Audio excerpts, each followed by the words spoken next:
तू एगो नहीं खू सब जानी चाहे ई तो गोलू केरलाई भर पेट जोहेली गोरी चैत में हसुआ के पेट जोहेली चैत हो गई ना तू जब बैठ जे बता चैत सुन चैत में पानी पानी हो जाई गाओ हेलो उजर रह दे हो जोन डंटा बिगनी हकीस में ओकरे के रख दे कि बतिया बताई कैसे जाके अपना माई से आपका गुस्सा भी गोलू जी आशीर्वाद लगता है ना ना गुस्सा ना देखो कि बतिया बताई कैसे दौड़लो हेलो अरे जाके अपना माई से प्यार हो गइल बा हमरा प्यार हो गइल बा हमरा जीजा जी के भाई से प्यार हो गइल बा जीजा जी के भाई से प्यार हो गइल बा हमरा केकरा से प्यार भइल बा हो जी नाही पाइब हम तो रुक जा उनका जुदाई से सतुर हल्ला रुक जा बोला बोला बोला कि जी नाही पाइब हम तो अरे उनका जुदाई से प्यार हो गइल बा हमारा वाह वाह प्यार हो गइल बा हमारा रवि जी के भाई से प्यार हो गइल बा हमारा रवि जी के भाई से प्यार हो गइल बा हमारा तारा प्यार हो गइल बा रवि जी के भाई से तारा प्यार हो गइल बा हो हां जी रवि जी के भाई से केकरा से भइल बा बताओ तो बोलो बोलो बोला बोला रवि जी के भाई से के हो जो भी होखे का नाम है बाकी हम जानत नहीं रवि रंजन जी आपके भाई हैं। अरे देवर चतुर मरा पगले त जो हेली देवर चतुर मरद पगले तो है देवर चतुर मरा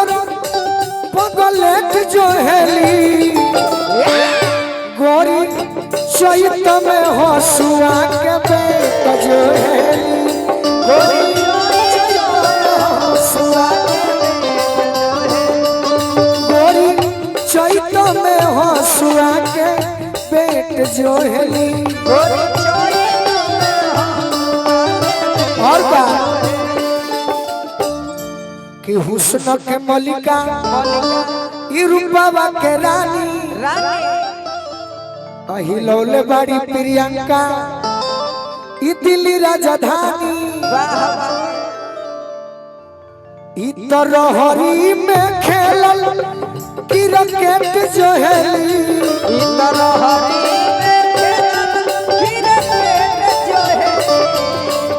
ई तरहरी में खेलल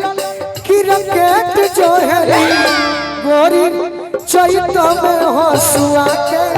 पेट जो हेली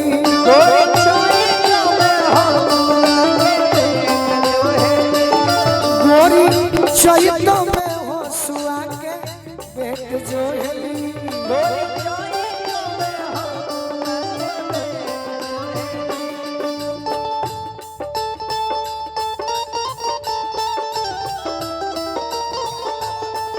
मुखिया जी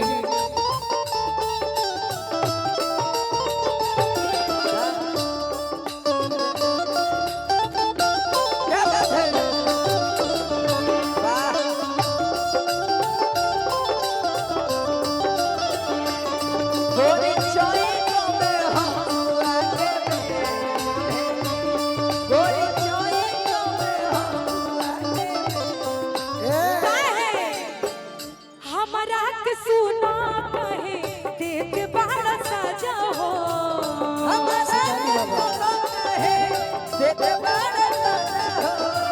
हमरा के सुना कहे देख बाड़ा साजा हो काहे दिलवा में रखले बानी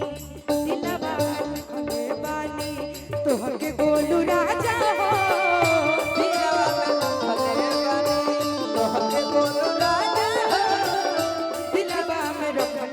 अरे गोरी चैत में हंसुआ के बेट जो है गोरी तोए अरे बड़ी सौभाग्य की आज शेरुआ गांव में हाँ जी दूगो होमगार्ड के जवान आइल बड़े हाँ हाँ जेकर नाम लल्लू दीपक नारायण राय जी और मंजीत पांडे जी हो ये लोग हमारा के छोड़ के आइल हा हाँ जी कि हमने के दौड़े जाता नहीं जा आज ये बहाली निश्चित हो गई दौड़ के लोग आ गए और का और क्या दिखाओ है आहा होम गार्ड में लाग देने पड़े और का और क्या कि जो हेली थ्रेसर में राती भर कटाई रात भर कटाई हो रात भर कटाई सुत सुखरी हानी बिछाई के चटाई बिछाई के चटाई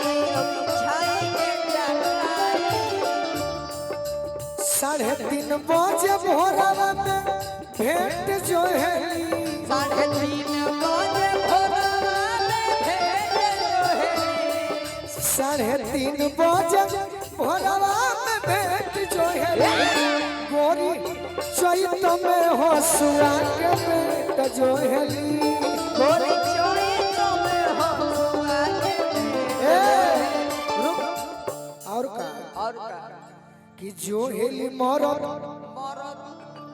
इत जखम शिकारी आ कमर में देवे जवन दर्द कबारी कबारी आ तू एगो नहीं खू ना ना सब जानी चाहे लो हाँ जी इत गोलू केरे लाई भर पेट जो हेली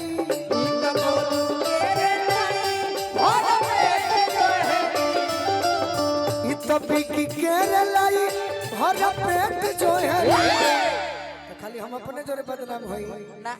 तो गोरी चैत में हंसुआ के बेट जो हेली गोरी